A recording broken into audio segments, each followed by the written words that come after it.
Let's shift gears now. Tensions are running high in Zimbabwe. The opposition party has called off its anti-government protests in Harare. This after the Movement for Democratic Change lost its urgent court bid to overturn a police ban on today's marches. It wanted to demonstrate against the government's handling of the country's ailing economy. For more on this developing story now, we're joined via Skype by a freelance journalist, Zimbabwean freelance journalist, Privilege Museveni. Thank you so much for joining us, Privilege.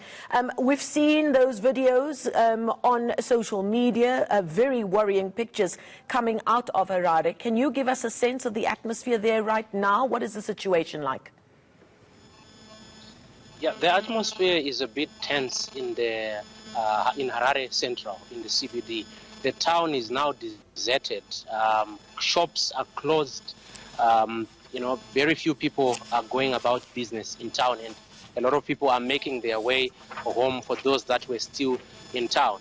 Earlier on, there were clashes by a handful of protesters that were defying and trying to protest, to go ahead with the protest at a square called Africa Unit Square in the center of Harare.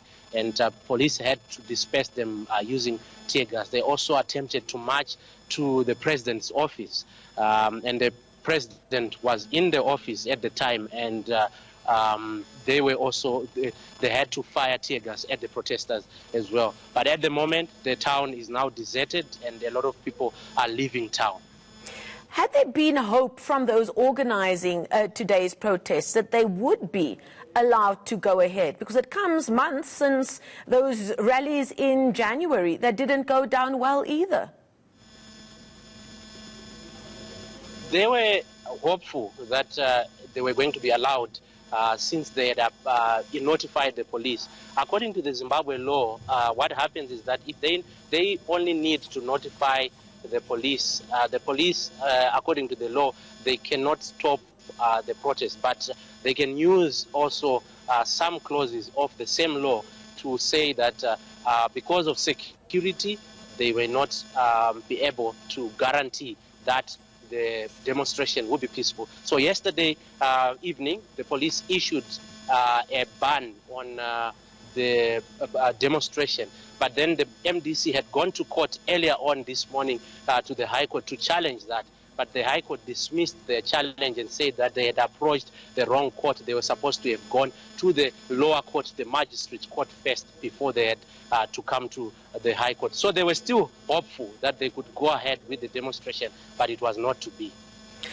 Now, behind this protest was to bring a spotlight to the very, very serious economic situation in Zimbabwe. What hasn't helped either is that the country is experiencing its worst drought in 40 years. Can you give us a sense of just how bad the situation is there?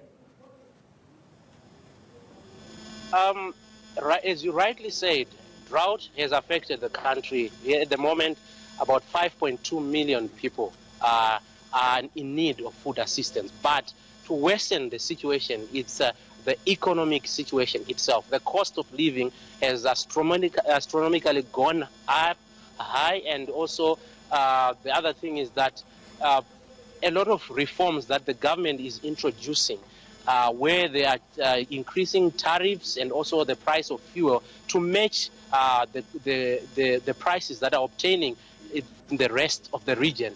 It is not really matching what people are getting in their pocket. In terms of salaries are not going up. So you find that the disparities between what people are earning and the cost of living, there's a huge gap. Therefore, people are feeling the pinch, and some people are even struggling to put food on the table. Hence, even the disgruntlement that people had, and even the opposition calling these demonstrations today.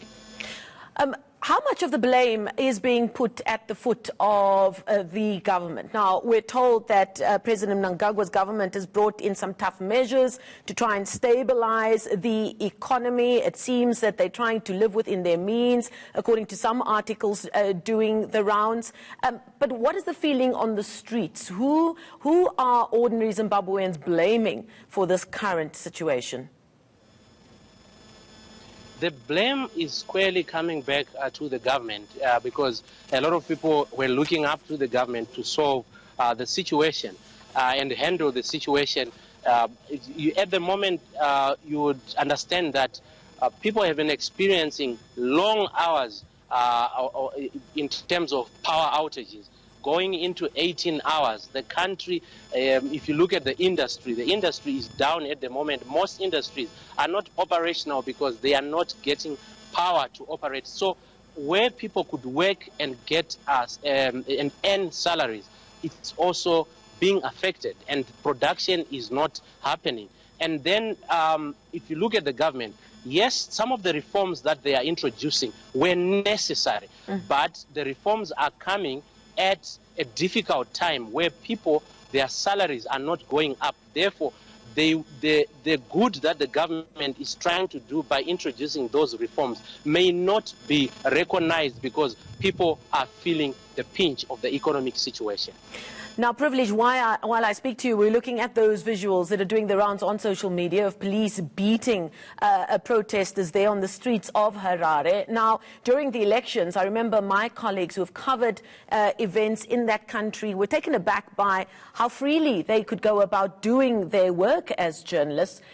With these events unfolding today, is there a fear that we might be going back to a time where journalists will not be able to do their work like you are right now?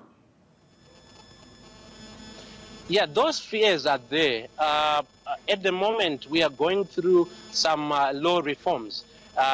We have the notorious IPA, the Access to Information and Protection of Private Act.